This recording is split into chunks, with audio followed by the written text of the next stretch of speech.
Dear all, welcome to day 2 of the 2024 WTO Public Forum.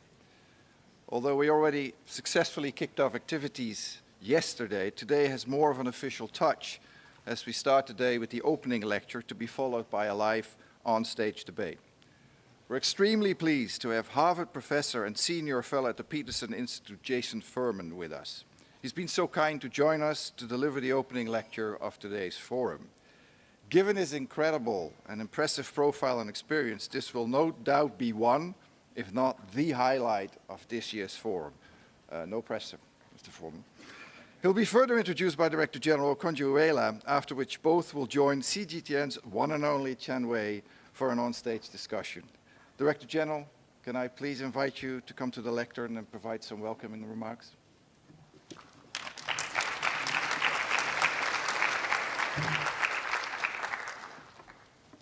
Thank you, Bernie. Good morning, everyone. I'm so happy to see the hall full so early in the morning. Before I introduce Jason, let me just say a few words about a cultural event that we have.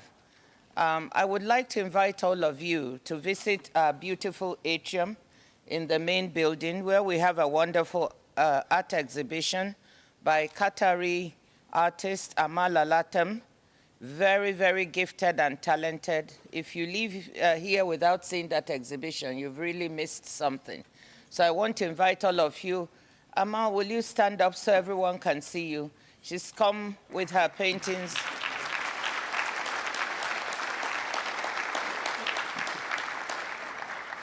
All the way. When I was in Qatar and I was privileged to see her work, I thought we must bring this to an audience here. So I just want to highlight that to all of you. And I'm also imploring some of our ambassadors and embassies to spend a little money. And all of those who can afford it to purchase 1 or 2 works. It would look very wonderful in your offices. So now, with that,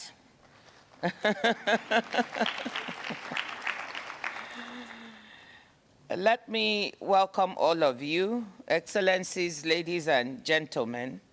I'm so happy to see you all here.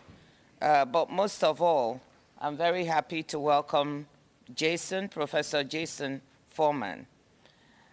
You've probably already heard me say this, but just in case you haven't, we are very, very privileged to have this special guest, Jason Furman, Aetna Professor of the Practice of Economic Policy at Harvard Kennedy School and the Department of Economics at Harvard University, with us today.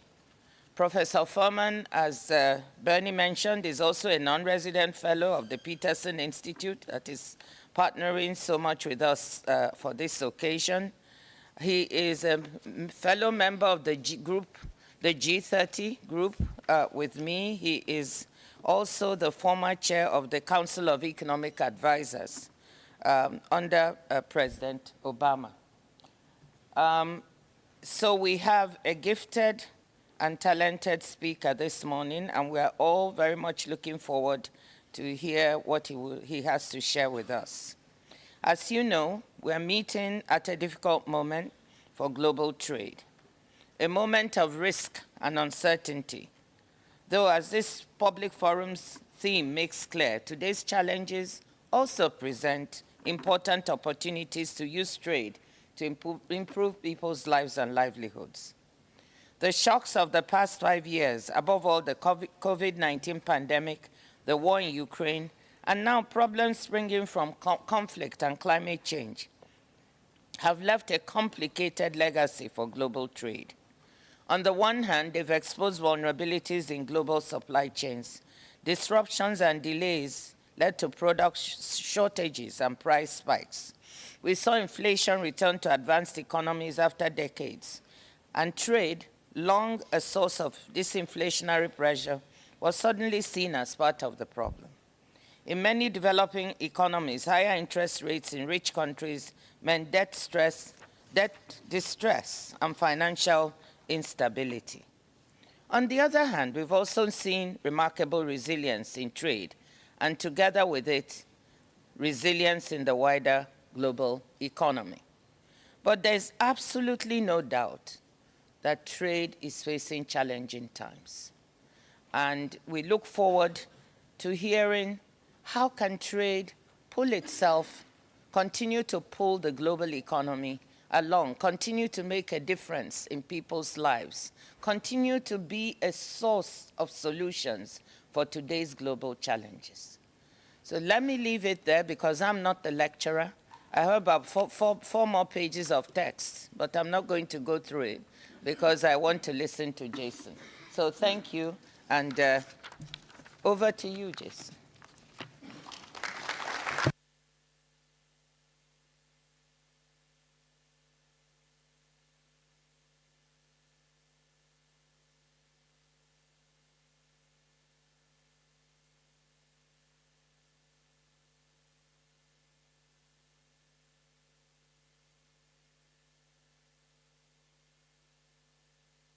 Aha, even better.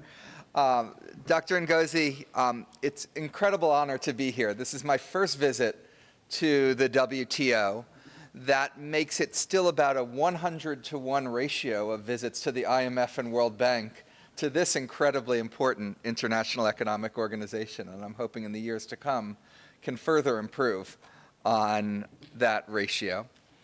Part of that is that I've always done research, policy work, and teaching on a very broad set of economic areas, of which trade is just one. There are people in this room that have forgotten more three-letter acronyms for trade than I'll ever know. I'm not a lawyer. I'm not a nerd about the very specific things in trade. But what's always motivated me is the very biggest questions. What you can do to raise living standards, what you can do to reduce poverty, what you can do to address the challenge of climate change, what you can do to extend people's lives. And for all of these, trade in specific and globalization more generally is absolutely essential, both to understanding the trajectory of the global economy and to trying to change that trajectory for the better going forward. I first started learning economics at university in the late 1980s. At that point in time, if you were from what then was usually called the Third World, now developing and emerging economies or the Global South, you were sitting there looking at a world in which a certain amount of economic theory said that there should be convergence among countries, where poorer countries grow faster than richer countries, but that theory wasn't working in practice.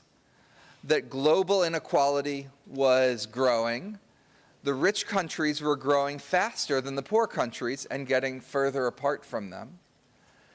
And you might be tempted by that observation to subscribe to theories like dependencia in Latin America, that rich countries were getting rich at the expense of poor countries, that trade was zero-sum, and that to reverse this global inequality, you somehow needed to separate yourself from the rest of the world.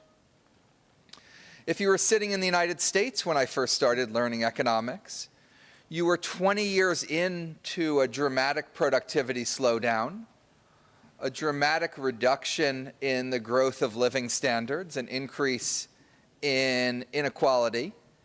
And you were also looking at other countries, in our case at the time Japan, worried that somehow they were getting rich at your expense and taking advantage of you since globalization. That was 35 years ago. Now, after a quarter century of hyperglobalization, we have the poor countries growing faster than the rich countries. That's happened on a sustained basis for about 30 years now. That's even true if you take China out of the equation and look at the rest of the developing and emerging economies. And you have that because growth has increased in those countries, not because per capita growth rates have slowed in the rich countries. In fact, if anything, relative to when I first started learning economics, productivity growth has picked up, especially in the frontier economy of the United States. This isn't just an abstract set of economic statistics everyone in this room is familiar with, but it just is so awe-inspiring every time I think about it, that over the last quarter century, 1 billion people have been lifted out of extreme poverty. Even at the same time that the global population has increased by 2 billion. So if you look at the share of people in deep poverty around the world, it's fallen by 70%. It's not just poverty, it is life expectancy, maternal mortality, literacy, all of the things that matter to a good life, all of the things that are most important to us as humans have gotten dramatically better over these 25 years. Part of the improvement has been a direct function of the increase in efficiency, the increase in output per person, because things like poverty, life expectancy, maternal mortality, all of those are very much a function of income. But also, amazingly, for any given income, you see less maternal mortality, less child mortality, higher life expectancies than you did before. So we've also gotten more efficient at translating GDP into the things that matter for people. There's an old saying that defeat is an orphan, but victory has many parents. And that's certainly true here. There's many things you could point to, and you could debate the relative magnitude of the causes of this enormous, enormous success of the last quarter century, the likes of which have never been seen in the course of human history from the perspective of the economy of living standards. One is better macroeconomic policies, more countries doing a better job at things like reducing their budget deficits, accumulating reserves, not having unsustainable exchange rate policies. Market-oriented reforms, most impressively in China, also in India and many other countries around the world, have played a role. But it's not an accident that this global convergence, this global poverty reduction, this historic change has happened at a time of enormous globalization. Globalization in trade and goods and services, globalization in capital flows and including foreign direct investment, globalization in ideas, people attending university, bringing ideas back, globalization in the movements of people. And we know this in part because no country has been very successful anywhere in the world without a key, very important part of that success being a major part of the phenomenon of globalization. And conversely, countries that have tried to separate themselves from it have done the worst job participating in this miracle that I've talked about. Now, this isn't that surprising to economists. One of the oldest ideas in economics comes from Adam Smith, and it's the gains from specialization. That you can improve your productivity, make things better, if you divide the task up and have more people doing different parts of it. Almost as old an idea is David Ricardo and comparative advantage. That even if a country isn't as good in another country as making anything, it's still worth it specializing and making something, the thing that it's comparatively better at. Over the centuries, economists have only added to their understanding of the benefits of trade. The new trade theory emphasizing the returns to scale and specialization, that even two countries with similar endowments and similar skills still may want to trade.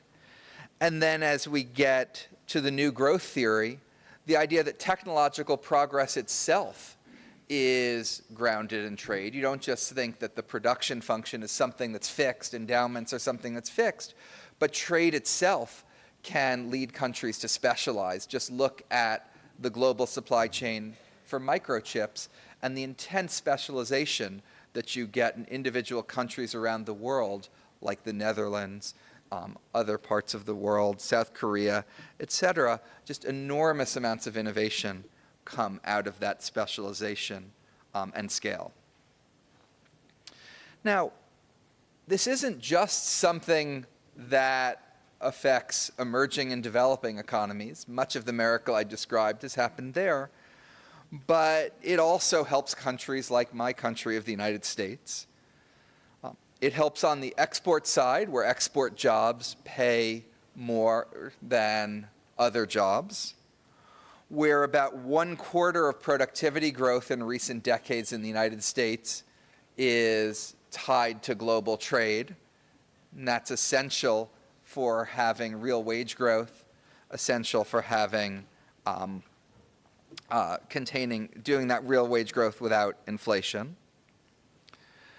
On the consumer side, in the United States, the median worker gains more than 25% of their purchasing power from trade. And trade isn't just about prices, it's about variety. You can get whatever fruits and vegetables you want at any time of year. You get an enormous array of goods and services and quality and innovation. Moreover, that's the median worker. If you look at lower income consumers in the United States, they get an even higher share of their living standards from trade, both because goods are a larger fraction of it, and those goods tend to be more foreign produced. And so on the consumer side, trade is enormously progressive, something I will come back to. So we've had this miraculous quarter century. It's been miraculous for many developing and emerging economies, although too many of them are still left behind from that progress, and that's an important conversation to have. It's been a benefit in countries like the United States, but at the same time, paradoxically, there's been a very sharp turn away from globalization.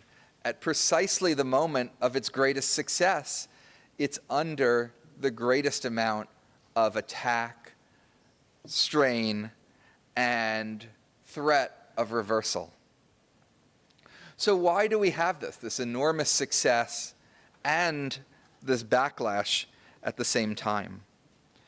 I'm going to address 4 questions over the remainder of my remarks. The first is, why does trade always face a headwind? The second is, why is it particularly severe right now? The third is, what are the consequences of this going forward? And then finally, what can we do about all of it? So first, why does trade always face a headwind?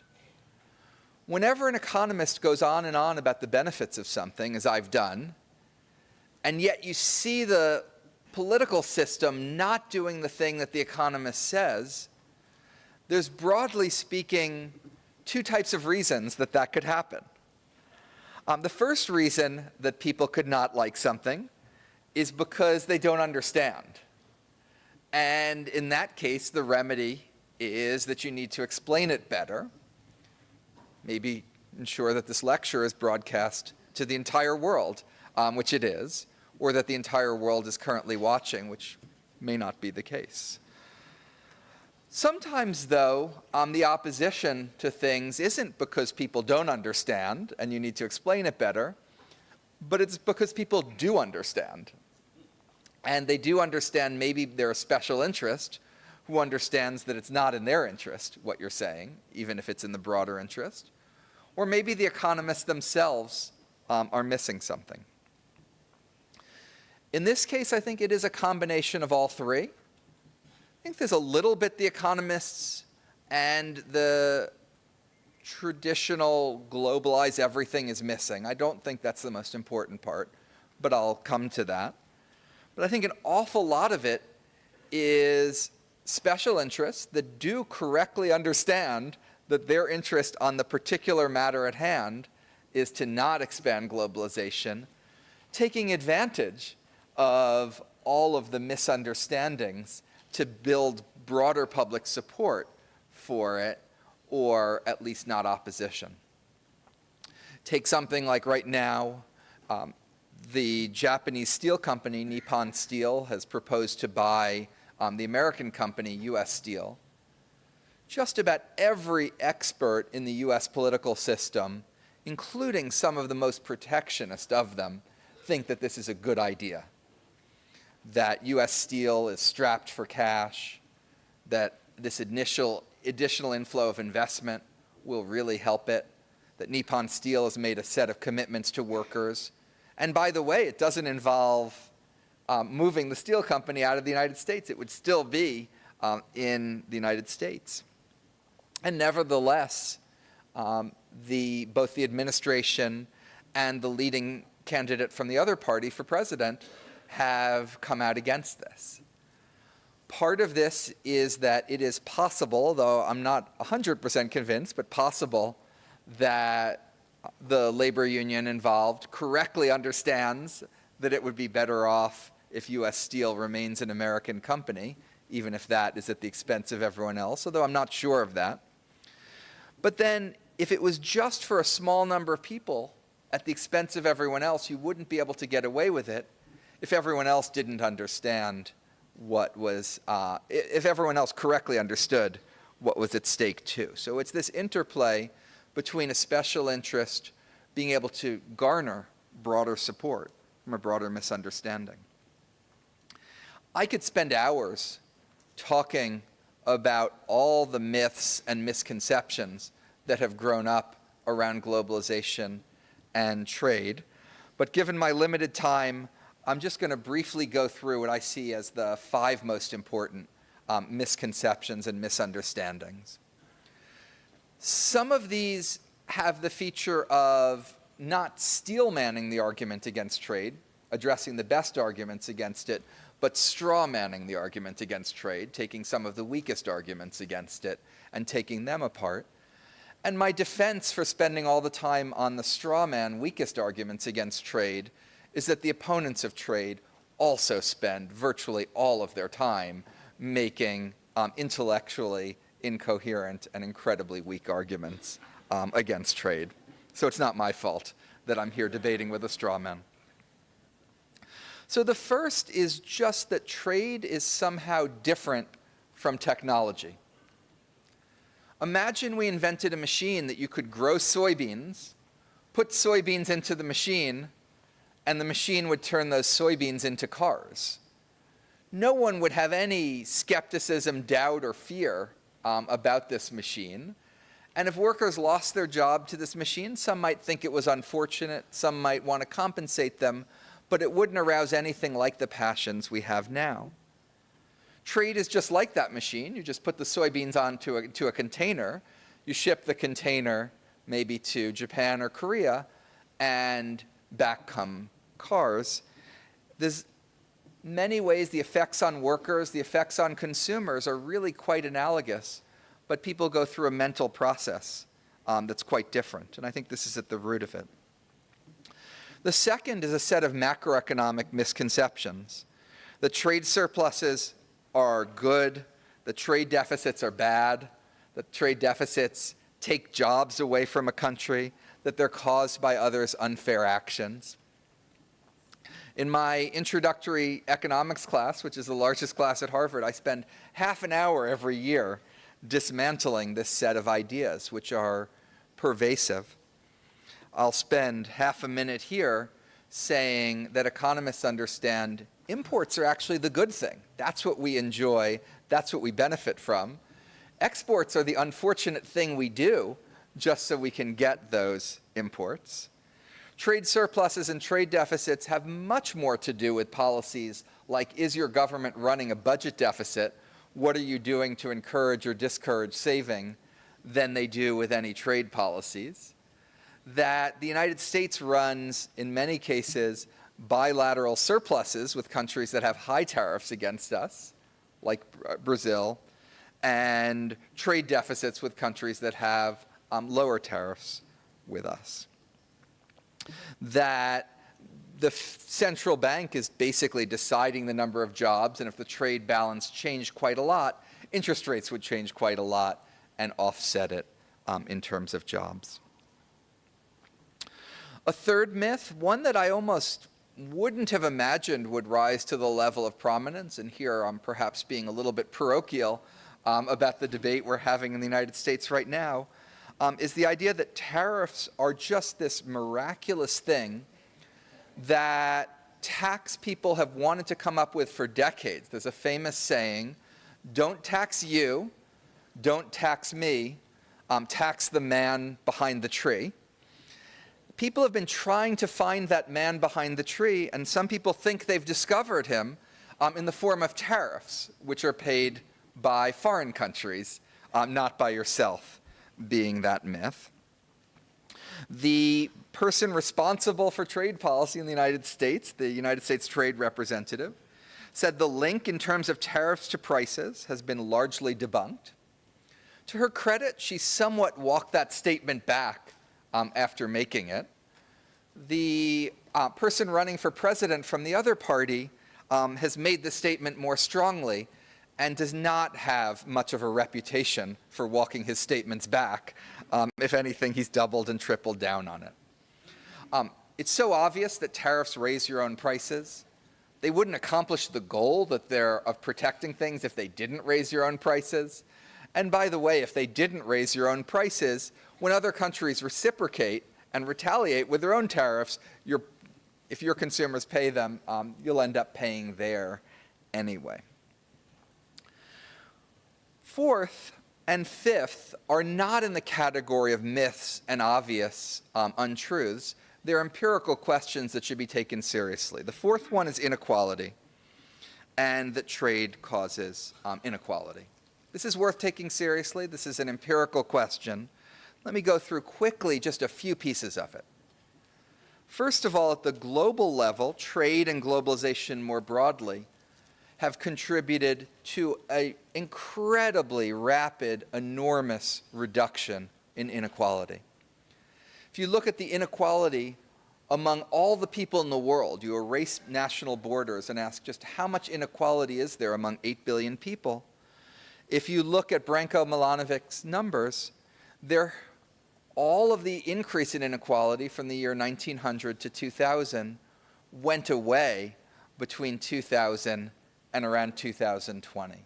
In a quarter century of hyperglobalization erased a century's worth of increase in global inequality. Second, the question that you want to ask is probably not, does inequality go up, but what happens to living standards for the middle class or the poor? If everyone goes up and some people go up more than others, that might be to some degree lamentable, but you probably wouldn't want to stop that from happening. And especially when you look at the consumer side of trade, and you look at the very unequal, and in this case progressive gains from trade, you see quite a lot of gains across the spectrum. I think it's possible that inequality is a bit higher in advanced economies because of trade, but even that increase you want to put into context. There's enormous differences in the trajectory in inequality. The Anglo-Saxon countries have seen a big increase in inequality. A lot of continental Europe hasn't. So you can manage this differently depending on your institutions. Trade is unlikely to be the biggest factor in the United States and other Anglo-Saxon countries. The biggest increase in inequality happened from 1980 to 2000, not in the quarter century since China joined the WTO and the like, during which inequality has largely stabilized. Moreover, trade can be a terrible tool to deal with inequality. It is possible that in the hands of an incredibly enlightened, rational policymaker, they could use trade restrictions to reduce inequality. But I don't think they do what we do in the United States, where we put a 10% tariff on ballpoint pens, a 28% tariff on backpacks and gym bags. The exact magnitude of the tariff depends on whether the bag has Velcro, leather, the pen has ink or lead in it, and whether your sweater is made out of wool or cotton, most of these tariffs being on goods that we don't even make in the United States, that's just an insane way to deal with and reduce inequality. And it can actually, to the degree that you focus on those tools for inequality, crowd out a rational, sane discussion that could actually address the root causes and compensate for the issues. The final objection, and again one that deserves to be taken seriously, is trade and resilience, which has become an increased topic in recent years. I think here there's a problem of the bad news bias that we have. It's a famous thing that no one opened up the newspaper today to read a headline saying that yesterday 10,000 planes landed safely. The only time an airplane makes the news is if that airplane crashes. I think global supply chains in the wake of COVID were nothing short of miraculous and would not have been that way without globalization. There were a few terrifying weeks in March of 2020 in the United States and many other countries around the world where we couldn't find masks. We were scared for ourselves and heartbroken when we looked at the people, the first frontline workers in hospitals who were reusing their masks. That period lasted what seemed like an eternity, but in retrospect was only a few weeks. And why did that problem end? Well, it ended because a lot of masks came to the United States from China and produced around the world. It was globalization that solved that problem. There were problems with supply chains, but one of the biggest problems supply chains had was the massive fiscal stimulus in advanced economies that led people to buy much more than they wanted before. By June of 2020, Americans were buying 10% more durable goods than they were prior to the pandemic. In the best of times, it would be hard for supply chains to handle that, but yet they did, even in the midst of a global pandemic. In 2021, Americans were buying 25% more durable goods than they were in the year 2019. Could never have happened without globalization. And by the way, you saw a big increase in the trade deficit for it. There's tricky issues around concentration of global production. When one country, and there's been a lot of concern about China in this regard, makes 90 or 95% of stuff, what will happen if there were ever increase in geopolitical tensions or some situation like that? There's a legitimate, complicated set of issues around resilience. But I don't think while focusing on those, we should lose this big picture of just the enormous, enormous resilience we get precisely because of globalization. So these 5 issues, that trade is different than technology, the trade deficits are bad, the trade surpluses are good, and it's caused by unfairness, that tariffs are paid by foreign countries, that trade causes inequality and tariffs are the solution to inequality, and that trade causes lack of resilience, are all ways in which I think there's a serious misunderstanding. And they blend with the fact that there are people who do understand correctly. Often they're special interests. I think we do need to be frank that trade agreements sometimes aren't just about free movement. They're also about restricting some forms of trade. For example, I was a huge champion of the TPP, the Trans-Pacific Partnership, when I was in the White House, but I didn't love some of the pharmaceutical IP provisions, which I thought went too far, and in some ways were actually restricting trade in pharmaceuticals rather than promoting it. And they got there less because of a detailed policy analysis and more because of raw political interests. So not everything that calls itself globalization and free trade really is true to that word, and certain voices can have a disproportionate impact in how these agreements are shaped and done, and there's a legitimacy to them. So my last 3 topics are much briefer than my first one, but the next one I want to talk about is why now. At the height of the success of globalization is this backlash against it. I think partly we're a victim of success.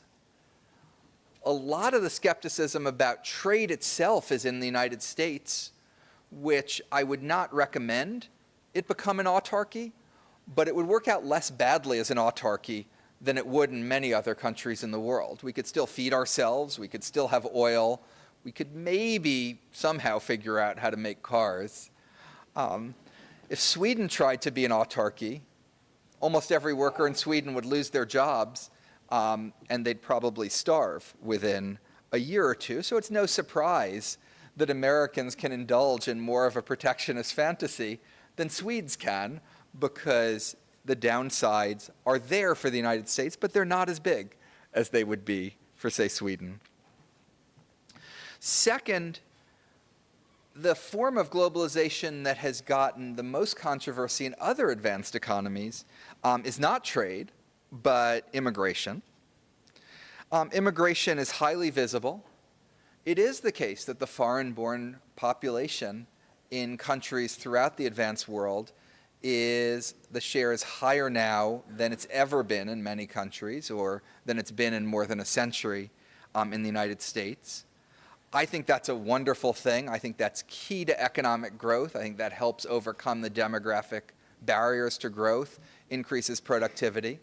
But it is a real change, and it's happened very rapidly, and it's happened in a concentrated way. And I think it's not completely irrational to understand the concerns and to try to address them. So this blending of globalization of people, globalization of trade. Third, geopolitical fragmentation, especially the divide between the United States and China, has been a big part of it.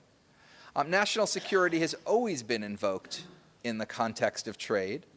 It's often over-invoked.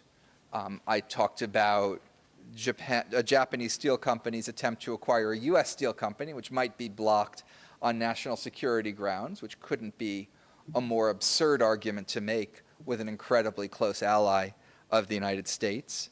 You saw national security arguments being made in the Trump administration and reiterated in the Biden administration about steel coming from allies of the United States. But just because some national security arguments are wrong doesn't mean that all of them are wrong. The United States, for example, dramatically restricts trade with Russia. No one would say that we're doing that in order to help American workers, increase American manufacturing, or deal with a trade deficit from Russia. No one makes an economic argument for that. They make a national security argument because of Russia's invasion of Ukraine. And in fact, it's recognized that if anything, those tariffs impose a cost on the United States, but a cost that the government has decided, and I think it's a reasonable decision, is worth bearing to accomplish a broader national security goal. When it comes to China, there's some national security, but it gets mixed up with a set of confused arguments about it also helping jobs and helping manufacturing and helping the trade deficit. And there I get worried about how rational that thinking is. If you say that these trade restrictions have a cost and ask, is the cost worth paying for national security, you might get to the right answer. If you say these trade restrictions somehow have a benefit, then why not do them on an unlimited basis? You don't need to limit. Finally, I'm most sensitive to what we're seeing in the United States. It's where I live. But it's not like the rest of the world is innocent. In developing and emerging economies which have benefited the most from globalization, you've also seen more of a reversal than you have fast forward on it. I don't fully know the causes of that, but some of it I'd like to think might be a certain amount of imitation and the wrong example being set by some countries, but there's probably a lot as well, including these misconceptions and special interests. What are the consequences of this? I don't want to be too dire about this. It's always tempting to say that things used to be great and that it's all terrible now and it's just getting worse. I've been hearing about the end of globalization for pretty much my entire career. And yet I think globalization is a lot more like a dandelion than it is like an orchid. Dandelions can thrive no matter what you throw at them. Orchids are incredibly sensitive and need to be nurtured with exactly the right conditions. Trade is a dandelion in part because the benefits of it are so large. All the things that I was talking about, all the gains from trade, are precisely why it is so strong and so resistant. Part of that manifests itself now by some of the deglobalization we're seeing is reducing the volume of trade, but there's also a lot of trade diversion. As the United States and China do less trade with each other, it creates an opportunity for Vietnam, Indonesia, India, and other countries around the world. An opportunity for the so-called middle powers, both at a policy level, a specializing in production level, and maybe even taking advantage of some of the competition to negotiate better deals for themselves. So I don't think this is at all the end of the world, at all the end of globalization. It's incredibly resilient, but nevertheless, we should be doing what we can to foster it, to get more of it. And I'll just very briefly lay these ideas out, and then we can maybe talk more about them in the conversation now. But what can be done? The first is ideas really do matter. You could not have the backlash we have without a huge amount of confusion and trying to dispel and explain. England would never have gotten rid of the Corn Laws without some interests in getting rid of the Corn Laws, but also the set of ideas that Smith and Ricardo and others had. So ideas really do matter. A little bit biased on this because I teach those ideas, but I believe it as well. The second is there's a lot that countries other than the United States and China can do, as Adam Posen was talking about yesterday, to expand trade among themselves, negotiate better deals with the United States and China as well. Third, we just can't make progress without the United States and China making progress.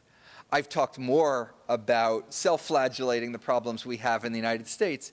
China is very, very far from being an innocent actor in all of this as well, with a set of restrictions that it's put on trade. Now, those don't mean that countervailing restrictions are helpful. They're probably still hurtful, but it takes more than one to make a problem. Next, national security and resilience are legitimate issues for trade, but they're legitimate issues if we approach them in a much more rational way, where we talk about weighing off trade-offs of costs and benefits, rather than just pretending it's benefits and benefits, being much more limited about the countries they apply to and the sectors they apply to, and being much clearer about where those limits are. Finally, the WTO plays an incredibly important role. I would be thrilled with yet another round that included unanimity of every country in the world. It's been a while, so no one's putting all of their eggs, or even many eggs, in that basket. So fostering as much plurilateralism as possible, and as many agreements that create an incentive for other countries to want to join them, and naturally have leaders, followers, and everyone going along. So I'll conclude by saying, to some degree, I think we should be unapologetic about globalization. There's downsides, there's countries that haven't participated, but the overwhelming story is one that historians will probably look at centuries from now, reducing global inequality, doing it while raising living standards in advanced economies, reducing poverty. And the question is, what can we do to have more of this and continue? I think there's a lot of things we can do, and I'm really excited for our conversation about many of those steps. Thank you.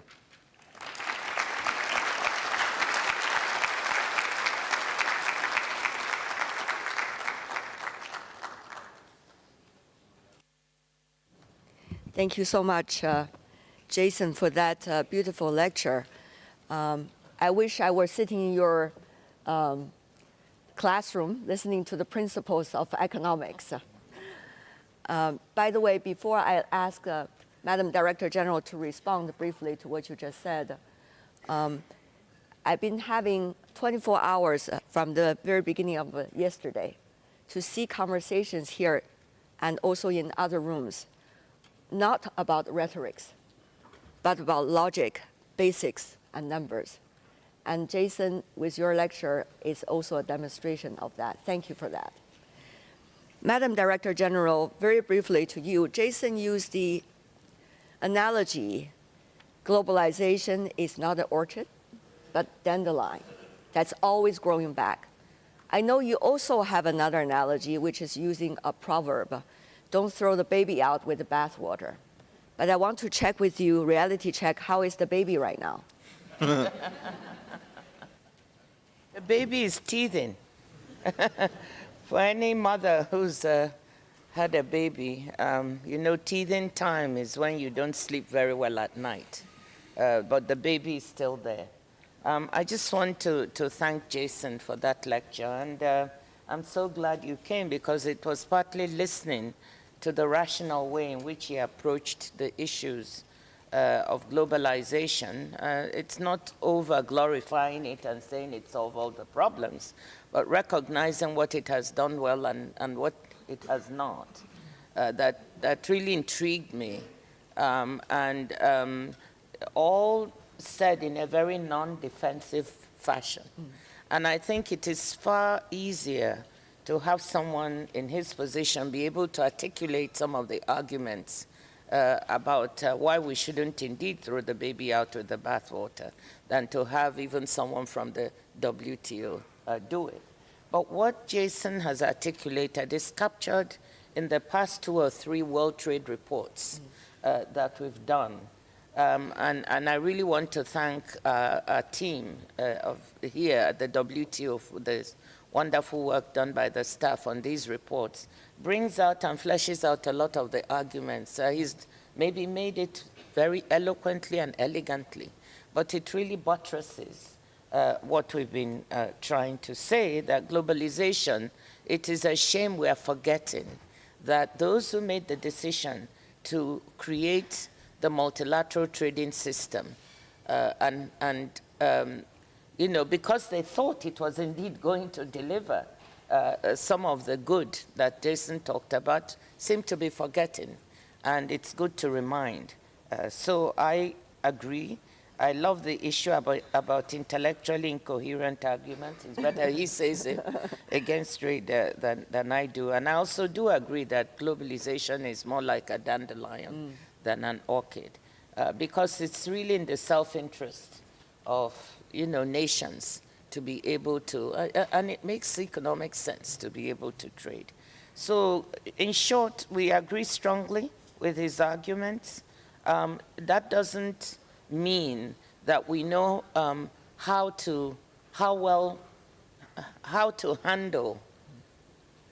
some of these arguments that are put forward. How do we do it without sounding self-serving and defensive? How do we battle the self-interest that manifests in some of these arguments? So that's one set of issues. But I think another set we need to address is also genuinely acknowledging that they are not all participated in the gains from trade. And I think Jason mentioned that. And that's why we did this 3rd World Trade Report, to acknowledge that. Again, it's not a magic bullet that has delivered for everyone. Many developing countries will say, we haven't benefited. It's amazing that some of them who haven't benefited still believe in it and are still looking for answers from the trading system to deliver for them, developing countries at the WTO. And I think that's one aspect we try to pay attention to and say, how can we make trade work better for those it hasn't worked as well for before? Thank you. We understand, by the way, 2/3 of the WTO members are developing countries. So that certainly is a sign, as you just illustrated. Having said that, though, let's go directly into some specific questions. I know the audience are expecting that. Unilateral tariff.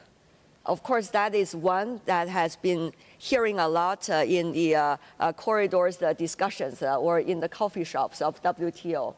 How do both of you see this phenomenon, and what does that mean particularly for an international trading system like the WTO? How can you overcome that immediate discussion? Maybe I go with Jason first and then go back to Madam Director General. Professor Furman, please. Yeah, so there are some extremely limited specific circumstances in which it might make sense, especially around an issue like national security. But that's why it's really important to delimit those carefully, explain those transparently, and not go beyond that.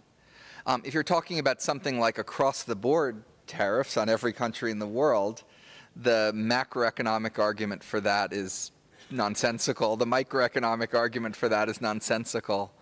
And the amount of damage it would do to the global trading system is very, very real. So, just having limiting principles that dramatically limit this type of unilateral action. And that's the last thing. I mean, trade negotiations to an economist are a strange thing, because some of the biggest benefits are you reducing your own tariffs, but somehow that's the concession you make in order to get the other country to do the thing that is in their own interest of reducing their tariffs. So we always look at it and are just a tiny bit confused by the whole thing. Like Jason said, I think one of the big issues we have to tackle indeed at the WTO is this issue of national security. And as we reform dispute settlement system, and I see Ambassador Usha sitting right in front, who is responsible for managing all of that. This is one area that is tough, that we have to tackle. I must say that we can't be, each country knows what their national security interest is best. We can't define it for them, but it's also very easy. National security is a slippery slope. I mean, I can, from a developing country point of view, so that health is a national security issue. Education is a national security. I mean, we can define different types of issues as national security. And that is why I buy what Jason said. We must define it carefully so that we can really then indeed, everybody can see transparently why it's important that special exceptions be made for that. So it's going to be a tough conversation, but I think it's a rational one we can have. Two, on tariffs, unilateral action and so on. We've seen this movie before, as I've said. We have the Smoot-Hawley Act of the 1930s. We know what happened, it didn't work. And I don't think, we need to think carefully before going back to an era in which we're all raising tariffs on each other in a way that results in lose-lose situations. And thirdly, we've modeled some of this. It's leading to fragmentation when you take unilateral actions. And we've modeled this here at the WTO, so as at the IMF, we modeled what would happen if this series of actions resulted in two trading blocks. What would happen? It would result in real loss of GDP in the longer term, global GDP loss of 5% is the number we've come up with. And that is really significant. Others have come up with even larger numbers. So I think we need to think carefully about these actions. Related to what both of you just illustrated, in the name of national security, we also see industrial policies and other issues coming up. Once again, I know there's a very big debate also taking place here and beyond. Madam Director General, your take on that? Well, when I was in graduate school, industrial policy was a dirty word.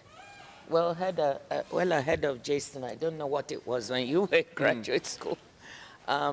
It wasn't something that developing countries were told that this was not the way to go. But look, seriously, there is no ideological bent against use of certain measures. We all know that certain types of subsidies can be useful for research and innovation. When applied in certain ways, they can be okay. I think at the WTO is just how do you apply these subsidies where we have very clear and specific rules about certain types of approaches to these policies. So we also need to be quite careful in approaching that. If I could, Furman, oh please. yeah. I think what we've done in the United States in terms of the CHIPS Act, what's been done on climate change, what's been done on infrastructure are a good thing, and I'm supportive of them. Not all the arguments for them have been good, though. And again, this gets to this issue of trade-offs. A lot of them are you're doing more of one thing, which means you're doing less of another, and you have to compare what the costs and benefits are, not pretend that it's all benefits and benefits, first of all. Second of all, I think you have to distinguish on, for example, climate. If the United States is doing more subsidies, that does create challenges for the rest of the world, but if it results in other countries doing more subsidies too, and you have a large underpriced externality in the form of carbon, that's not such a terrible race to have. It's not ideal, but it's not awful. The domestic content requirements, though, are a much bigger issue. If we're going to tackle climate change, we're going to need to, and we do, import batteries, solar panel, wind, and the like, and any attempt to restrict that, I think, is a much more problematic and counterproductive form of industrial policy. So I think in some targeted cases it can work and be okay, but you have to be quite limited about it, and I think you want to be really, really, really nervous about it rather than instinctively enthusiastic, and some things will still pass the bar, but again, need those limiting principles like you need them for national security. And I think it would be worthwhile if we had at the WTO a better agreement and understanding on which subsidies are the good subsidies and what are those limits. And the reason is because, as you said, Jason, developing countries have very little fiscal space to compete. And if we go into this kind of subsidy race, they'll be left further and further behind. There'll be more skepticism about whether the system really works for them. So again, it's not an ideological thing. And definitely, we feel climate change is an existential threat, and we should try to find instruments that will deliver us net zero by 2050, including through trade. But it's how, what are the limits, and how can we not leave people behind, leave members behind? Anything to add? If not, move to the next. I agree. Yeah. We have very limited time, so probably we have only 1 or 1.5 question possible. So if I could have the honor to ask that, 2/3, as we said, the membership of WTO are developing countries. So yet we see WTO is not being bogged down by many of the issues, for example, geopolitics beyond WTO's control. There were also myths about whether WTO will be able to implement, for example, some of the consensus earlier from the ministerial conference. Madam Director General, I personally witnessed how hard you and your colleagues work at the MC13. Tell us about what is the latest development. How can we move forward things? And Professor Furman, please also illustrate, as an economist, how and others can contribute, please. Well, talking about developing countries at the WTO is also not without controversy, because it is the one organization where members can self-describe themselves as developed or developing, which is an unusual thing that we found. So I just want to make that clear. But that being said, I think that you asked about MC13. I think there were several successes at MC13. There were not as many. We had a success, for instance, for least developed countries, the poorest of our members, that we're quite proud of. And I want to thank members for their ability to come together in a consensus-based organization to support a transition period for the least developed countries to still enjoy the benefits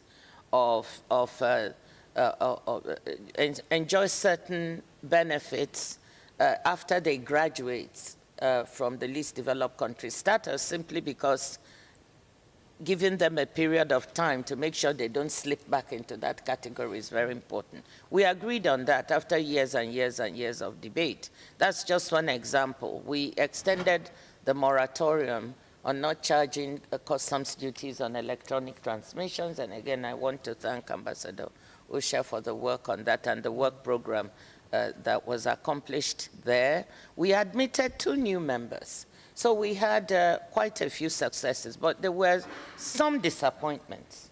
One was not being able to complete the second part of the fisheries agreement, and again, a plurilateral agreement with 125 members, investment facilitation, which many developing countries need in order to attract foreign direct investment.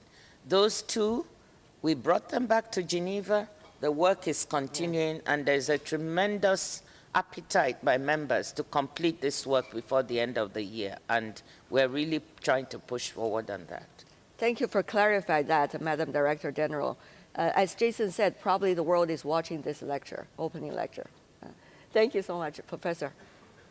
Yeah, so in my remarks, I said something about inequality in the United States, that there could be some truth to trade contributing to it, but that trade restrictions can be a bad way to deal with it, and that being overly preoccupied with them can crowd out the better and more important ways to deal with it. I think there's something analogous when it comes to developing countries blaming unfairness in the global trading system, blaming the advanced economies for the fact that they haven't participated as much in the success as some other developing countries have. When they do that and left behind by the global system, there's a bit of truth to it, but there's also only so much that you can change it. And if complaining about the global system crowds out building better ports, having more transparent regulations, having better exchange rate or macro policies or whatever it is that you need to do to succeed in the global system, then those complaints are going to have a really small impact on the global system, but a large impact on your own institutions and your own policies. So you have to do this delicate balancing act of saying probably 90% of what you can do as a country is take the world system as given and maximize subject to it. And countries that have done that well have prospered, succeeded, and just done enormously, enormously well as a result. And then the other 10% recognize that no, that global system is not perfectly designed. You should have a voice. You should try to make it better, but don't let that 10% crowd out the even more important domestic policies. But don't let the conversation I just had about domestic policies suppress that voice and say you shouldn't try to make it better. You should, absolutely. It's just don't rest everything on that. Well, I left one very important point for last, because I know people are listening. One of the biggest reforms in the organization is, of course, the reform of our dispute settlement system, which we did not finish at the ministerial, but just to say that we are working on this, and we have a mandate from ministers to deliver on this. But I also want to say that it is not that the system is not working at all. There is a misconception that everything has stopped. Since we're being live streamed, I really do want those listening in the world to know that we have the panel level with 8 disputes, disputes before it at the moment. We have gotten much more creative and imaginative in the way members try to have a dialogue with each other to resolve these disputes without going through the entire system. But yes, we accept we need to reform the second tier, the appellate body. That reform is ongoing, and we hope that we'll be able to deliver on that. Now, I'll end by saying, look, we have admitted that there are those who could benefit more from globalization, and that is why we came up with this concept of reimagining globalization. How can we reimagine this to deliver more for those who have been left at the margins? And that is why we're looking at this issue of inclusiveness. So supply chains have performed really well. Jason mentioned that. But if we also want to build additional resilience, should we do it by just re-attracting those supply chains back home to our individual nations, or should we look more broadly at whether these can be situated precisely in those areas that didn't benefit, provided they have the right macroeconomic environment and the right business environment, because businesses are not charity. And we believe there are enough developing countries suitable to attract some of these resilient supply chains. Also, poor regions left behind by technology, import, or trade, whatever, in rich countries can also attract these supply chains. So we're trying to reimagine how we can do globalization in a slightly different way by engaging with the business community on how they're reorganizing supply chains and encouraging them. And by the way, some of that is working. Critical minerals. Let's stop extracting from developing countries and processing elsewhere. And let's try to build the supply chains in place so that we can create jobs and bring them in and encourage trade. I leave it there. There are a lot of work to do, obviously. We are wrapping up almost on time for the hardworking WTO team. They've been reminding me of that. But earlier, both of you have been mentioning it is very important to let the public to understand. And I was asked why there is an opening lecture on the second day of the forum. To me, as the WTO team explained very well, for the very first day, they want more voices being heard. There will be more opinions being collected, and there will be, second day, more articulation on the stage. So with that note, with the voices being heard from different corners of the world, thank you so much for both of you for being with us. Thank you, appreciate it.